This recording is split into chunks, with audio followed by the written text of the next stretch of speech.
വലുതും നീലവുമായ കടൽ സ്വതന്ത്രം മഴത്തില് ചെറിയ ശേഖർ വരെ നമുക്കെടുത്ത് അടുത്ത് ഗോജി വഴി കാട്ടി ചിനോസാശയ കുഴലുള്ള കണ്ണുകള സ്വാദിഷ്ടമായ സസ്പ്രൈസിനുപ്പ് പിന്തുടരാം.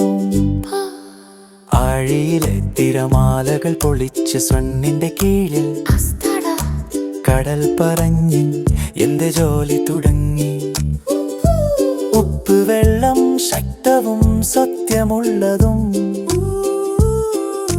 പാത്രങ്ങളിലേക്ക് ഒഴുകുന്നു ജോലി ആരംഭിക്കുന്നിടത്ത് ശ്രദ്ധയോടെ നടത്തിയ ചാനലുകൾ മന്ദഗതിയിൽ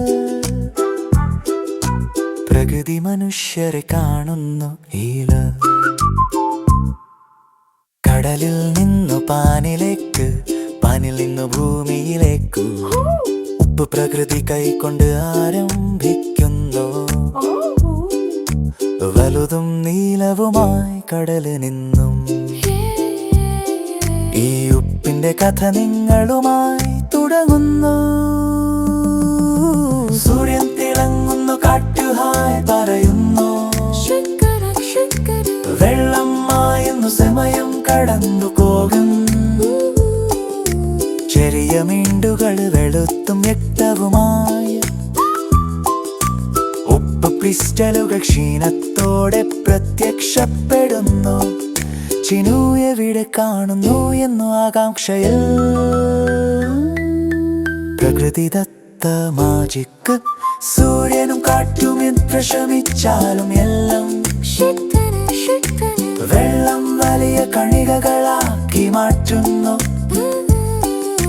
ക്രിസ്റ്റൽ തിളങ്ങുന്നു, ശുദ്ധവും ചെറുതും പ്രകൃതി ശാസ്ത്രം എല്ലാവരെയും വിസ്മയിപ്പിക്കുന്നു.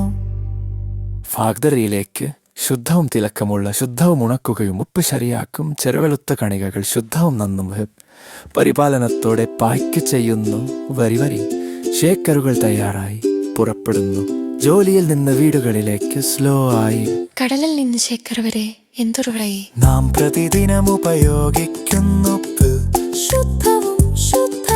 ശുദ്ധവും സുരക്ഷിതവും ചെറിയതും ബുദ്ധിമുട്ടും.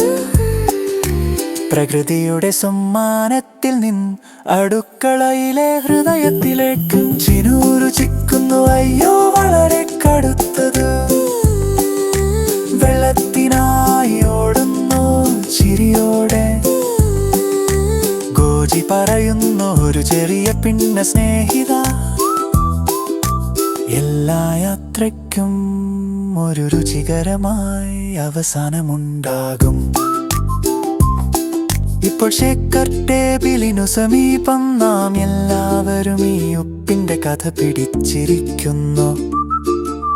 കടലിൽ നിന്ന് വീടുകളിലേക്ക് വ്യാപകമായി ഭക്ഷണത്തിനൊരു യാത്രയുണ്ട്, ആസ്വദിക്കുക.